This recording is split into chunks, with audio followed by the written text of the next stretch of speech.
there, Stampers, and thanks for joining me today. Today we're going to be creating a pop-up wow card. Is that cool or what? And you are going to die when you see how easy it is to make using some of Stampin' Up's new products in the spring catalog. Let's get started. Now our inside flower pot is a little bit outside the box, and I'll show you why. It's actually created with the dress form. It's not actually a flower pot. And with this new system of the card base and the dress form that pops inside the card base, it's so easy to make such a fun pop-up card. You are just not going to believe how stinking cool this is. Alright, the best way for me to tell you about these pieces is to show you how to use them. Let's have some fun. There are two pieces that work together. This is the card base for the pop and cuts. And this is the dress form that's going to slide right inside the card base. Now, a couple interesting things to note about our card base. It has a great decorative edge. You'll see not only do we have this great decorative edge, but you can actually pop our little corners right into these little slits to keep it closed so it doesn't just pop out at you and then it just pops open. This decorative edge is unique to Stampin' Up. You'll also notice it has a little magnetic board down here. If you have some of Stampin' Up's magnetic movers and shapers, you can actually stick them on here and punch out windows and do window pop-ups too as well. Super cool. So how it works is you'll want two pieces of 11 by 4 1/4, which is our standard size when you fold it in half, and it's half of an 8.5 by 11. For this particular card, you'll need one for the outside and one for the inside. So for this card, the outside is So Saffron, inside is the T for 2 designer paper. For the outside of the card, I'm just straight up using the card base alone. I am lining this up with the very edge of the card base on here so it fits perfectly. You will need the extended cutting pads for this die because it is a big XL. So after you sandwich that between two extended cutting pads, you just crank it right to the big shot. And then when we lift it up, we have our card base. Now the other thing I'm going to note here is that there isn't a score line in the middle. There are markings on here so you know where to score it if you were to do a standard fold in the middle card. However, not having that score line leaves us some options, so we can do different folds with this at another day. Now you can either pinch and fold, or you can use a scoring tool to score it in the middle. Okay, next we're going to put our dress form in, and that just pops right in. You want to make sure the head of the dress form, or as this particular dress form is, the headless form of the dress form, is facing the scalloped edge. I'm using T for 2 designer series paper. All of these measurements, by the way, are on my blog at this URL, and you can get all of the information as well as another video packed with information on the pop and form cuts. So again, the designer paper is over both pieces, sandwich between two cutting pads, and crank it through the big shot. Now when this one comes out, because we put the pop and cut form in there, we have got our pop-up insert. You are so much fun! So now there's 4 easy folds. One right here at the bottom. There's 2.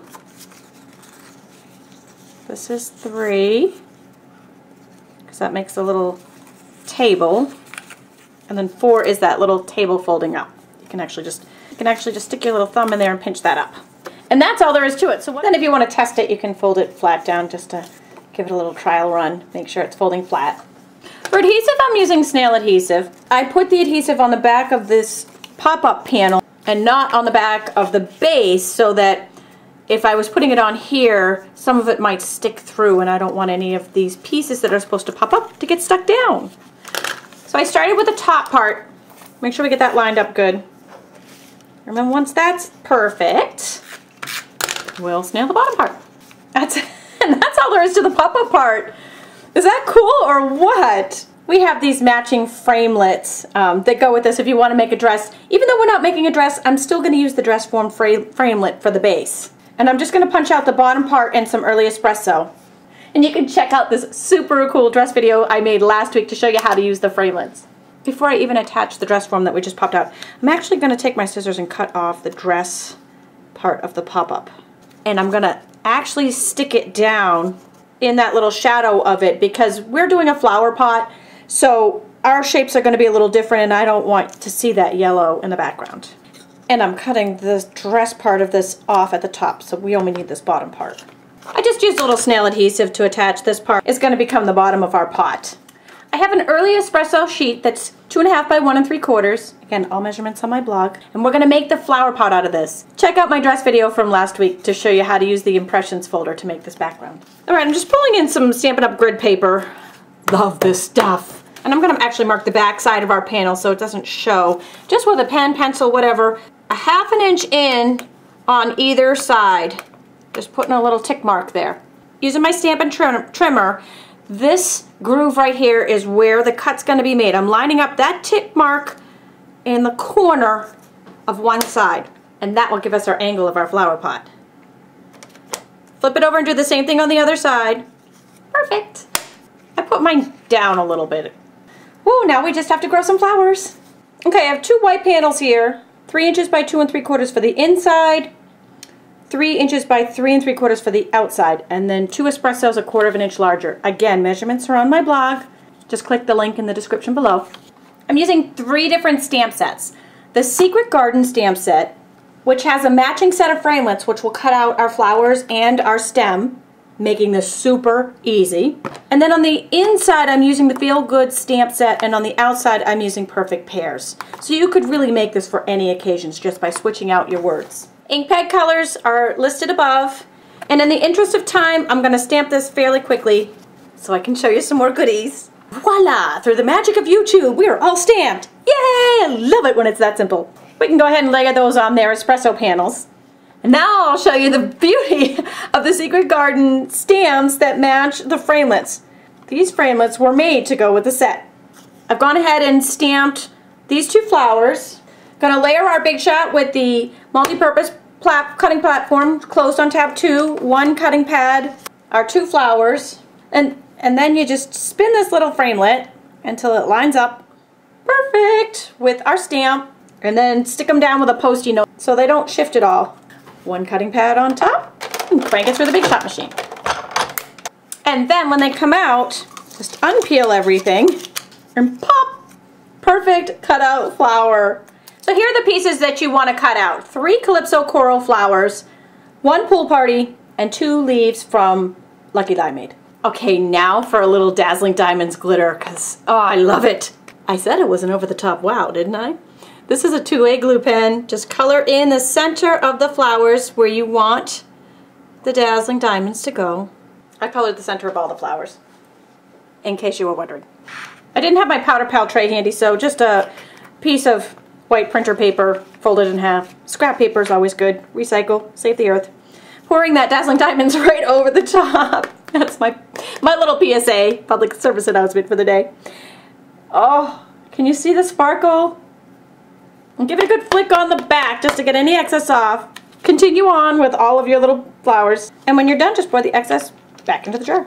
Okay, I'm going to move forward and complete the front of our card. 1 Stampin' Dimensional on the back of 1 of the cutout Calypso coral flowers. Places that right on top, kind of in the middle of these 2 flowers. And the Bitty Butterfly Punch for a little added touch. I'm putting him on with a mini glue dot. Sticking that right to the mini glue dot. Right on one of those flowers. And if you just can't help yourself, add a little bit more bling. Never ends, does it? A little rhinestone jewel right on the top of him. Just wrapping some stitched Early Espresso ribbon to coordinate with the cardstock around the side. Just tie that in a knot.